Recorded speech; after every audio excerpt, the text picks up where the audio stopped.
Question number 12, Iain Lees-Galloway. Thank you, Mr Speaker. My question is to the Minister of Immigration.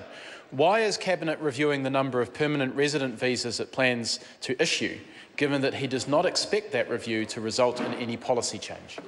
The Honourable Michael Woodhouse. Well, Mr Speaker, in response to the first part of the member's question, from time to time the government is required to review the residence program planning range. Typically this takes place every 2 or 3 years. The second part of the member's question is quite incorrect. I have indicated that there are unlikely to be material changes to the quantum of the planning range, but Cabinet also considers matters pertaining to, for example, the proportion to be allocated to the various residence streams. Supplementary question. Supplementary question, Iain Lees-Galloway. Will he commit to a wider review of immigration policy? Stephen Joyce seems to want to answer on the Minister's behalf. No, this question is to the Minister of Immigration. I'm happy to ask Mr Joyce if he'd prefer. Have it again. OK. We'll have some order, please. Iain Lees-Galloway, if you want to ask your sup, get on with it. Will he commit to a wider review of immigration policy, given the variety of concerns people have expressed about current immigration settings, including the exploitation of foreign students, the exploitation of migrant workers, and the number of work visas being issued for jobs that Kiwis can do? Mr Speaker.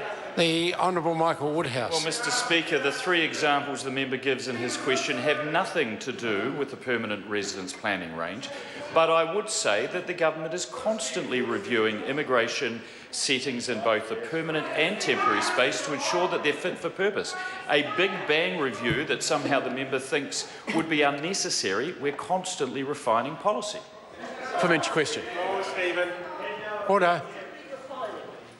Supplementary question, Iain Lees-Galloway.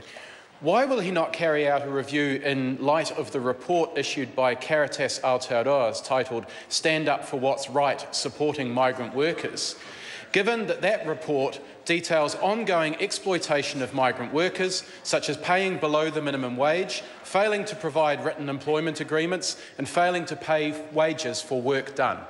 The Honourable Michael Woodhouse. Mr Speaker, the fact that the second supplementary question also confuses permanent and temporary migration suggests that the member does not understand the policies himself. But in respect of the very serious concerns raised by Caritas, I can assure the member and this House that both Immigration New Zealand and the Labour Inspectorate take any reports, however anecdotal, of migrant exploitation extremely seriously, which was why 2 years ago I asked them to work much more closely together and create more synergistic response, and that this government in Budget 2015 significantly increased the Labour Inspectorate's resources. Nothing has changed. Supplementary. Supplementary question, Iain Lees-Galloway. Does he agree with the Prime Minister that we need migrants to fill low-skill, low-wage jobs because a lot of Kiwis have a poor work ethic, use drugs and don't have the skills to do the most basic of jobs? Or does he think that Kiwis don't want to expose themselves to the kind of exploitation that migrant workers are experiencing? There are 2 supplementary questions there. The Minister can Mr. answer Speaker, both either. of those supplementary questions refer to temporary migration, a million miles away from the residence planning range question that's part of the primary. But yes, I do agree with the Prime Minister.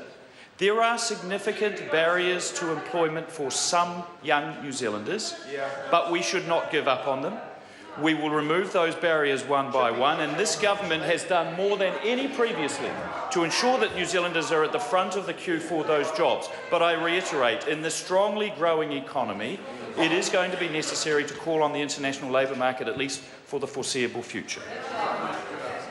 Supplementary question, Iain Lees-Galloway. Why doesn't he stop attacking the people who have been so badly let down by this government and admit that National's abuse of the immigration system is keeping wages down, encourages poor employment practices and allows the exploitation of vulnerable migrants? The Honourable Michael Woodhouse. Mr Speaker, I suggest that member take those views out to the regions, to the Blenheims, to the Te Pukis, to the Invercargills and to the Christchurches, and encourage him to have a serious conversation with business about what's really going on in this country.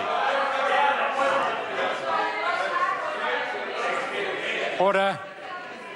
And that concludes questions for oral answer.